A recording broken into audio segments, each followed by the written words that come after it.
Well, I'm Neil Cowley and I run the Neil Cowley Trio with Jenkins on drums and Horan on bass. And we're here playing in Montreal. We're a sort of a jazz trio. We're sort of, I suppose you might call it power jazz or post-jazz it's been called, but it's jazz with sort of pop hooks and pop melodies and rock energy and not a hell of a lot of soloing, more sort of collective soloing, drums and bass. And we all get on that headbanging tip and then, you know, get ferocious with it. So a jazz trio with a slight difference, I suppose.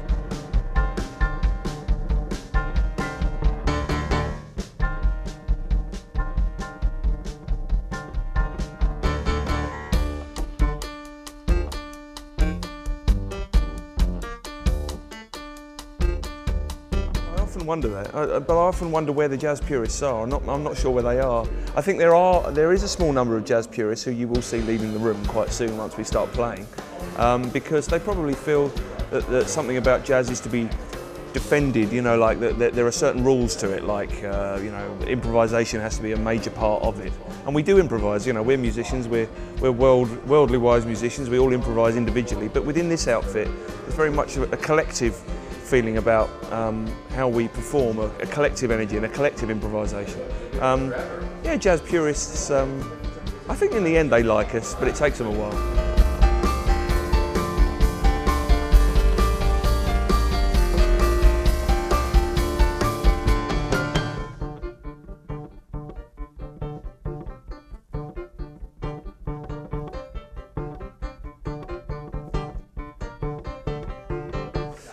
I was in a band called Fragile State. It was a kind of a downbeat, chilled out kind of home-produced outfit where I did all this sort of music at home, and it came to the end of its shelf life. Well, actually, the record company I was signed to went broke.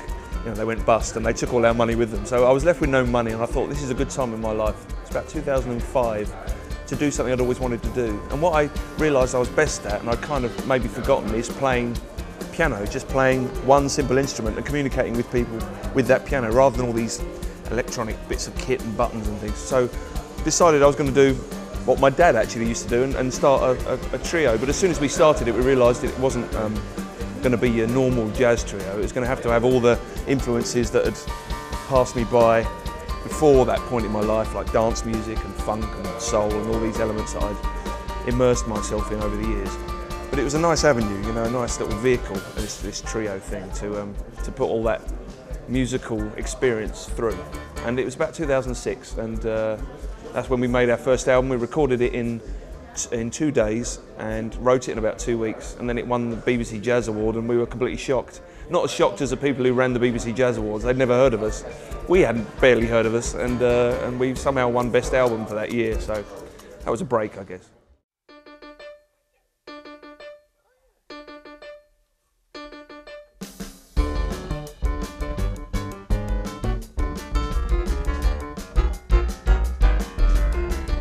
I think we've been accused of bringing young people into jazz because they relate to the broader elements of what we do. You know, it's I don't know, especially if you come from the UK. You know, America being the home of jazz, or you know, this side of the Atlantic being the home of jazz.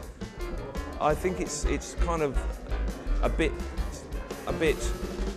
foolish to ignore all the UK elements, your UK influences, and to try and deliver to the rest of the world what America does much better.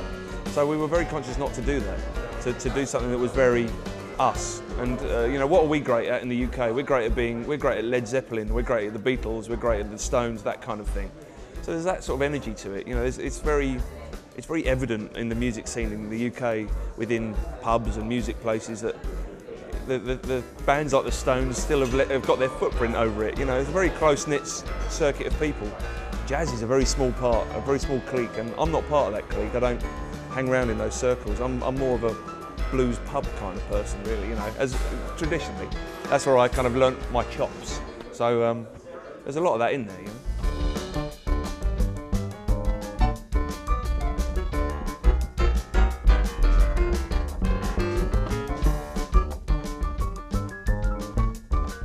Well, this is it. You know, I struggle to tell you about that because I'm not sure what's going on myself. There's certain scenes that do hang out together and do create a lot of music together. And then there's sort of peripheral people. I think Get the Blessing are a bit peripheral, like us. They're signed to the same label as we are. There's just, it's hard to explain because I'm sort of on the inside of it, but sort of on the outside of it. It's hard to explain really what's going on. But it's this sound, I suppose. It's a sort of irreverence, you know, trying to shake it up a bit. You know, there is that going on in the UK, I think. There's also bands coming out of jazz conservatoires and jazz, colleges of music that do jazz courses. They do their kind of jazz as well, which is very, very studious and very studied and very knowledgeable.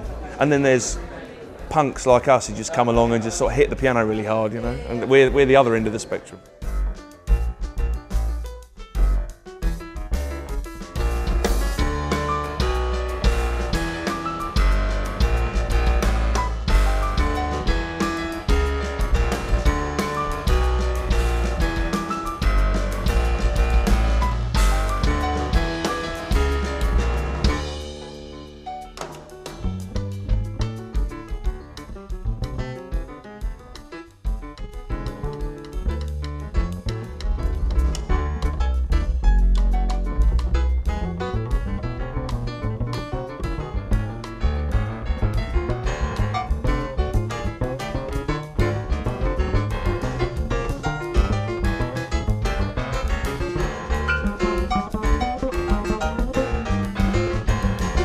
I mean, yeah, there's a certain culture to the whole punk ethic in the UK. Not I'm a punk for one moment, but there is a certain British culture to it. But actually, you know, if I'm honest, underneath all that, there's a lot of education. There's a lot of intelligent thought that goes into what we do. It is quite well considered, and there's a lot of character illustration within it. You know, the tunes are based on characters that we know. You know, like very everyday British characters that we know.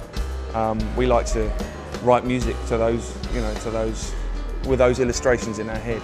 You know, just something that's hopefully, you know, like Mike. You may not have. I don't know if you've heard of Mike Leigh, the film director, but he made Secrets and Lies and Life is Sweet. He's such a wonderfully British director. He really captures that thing that goes on in the suburbs of London and you know the small time world of the UK. And I'd like to think that we were attempting to do that musically, really.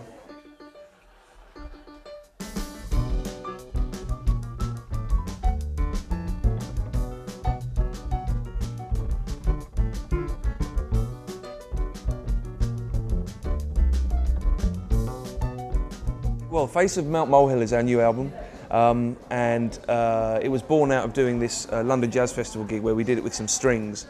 We did it with a string quartet. And we liked that. We enjoyed it a lot. It was great not only doing it and making the sound that we made, but it was also great meeting other musicians. You know, string musicians. They're completely lunatics. You know, we thought we were bad, but they're much edgier. And they bring so much to it, and we wanted to carry on that relationship. So when we recorded the album, we decided to record it with an 8-piece string section, which is what we did. Yeah, it's just another flavour for us. And people have said that our music is quite filmic, cinematic.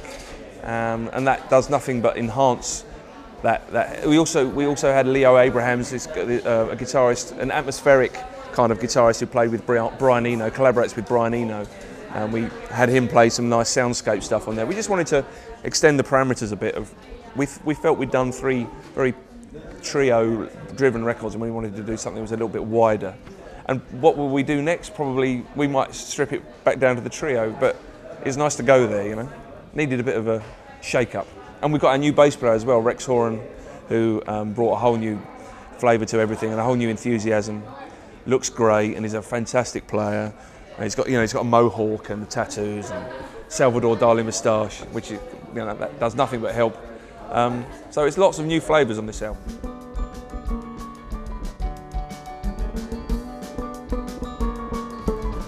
What is it I don't like in jazz? I think one of the things that drove that was a driving force from the beginning of this band was I was a bit bored of going to jazz gigs and seeing the same solos go round and round again. So they do a tune, play the head, piano does a solo, sax does a solo, bass does a solo, drums do a solo, and then the next time piano does a solo, and it went round and round. And I thought, oh, I know what's coming. This is a little bit boring, and like, so I think it's the predictability of it slightly irritates me sometimes.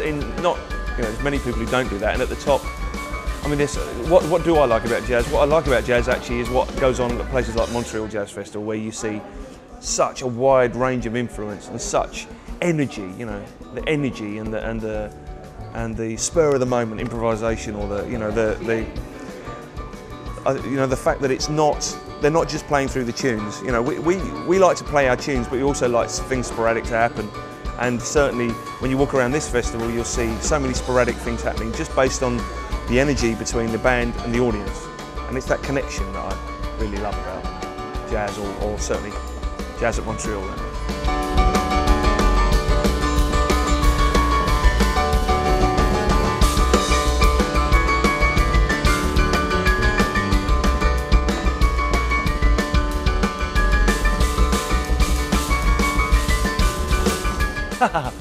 At the moment, just before I wrote this album, I was listening to a lot of krautrock. Have you heard of krautrock? Krautrock is bands like Can or Noi or what else? Who else have we got? I mean, Kraftwerk are the most famous exponents of it. I'm not actually a big Kraftwerk fan, but I was listening to a lot of German electronica from around the 70s and 80s. I've got a whole range of stuff.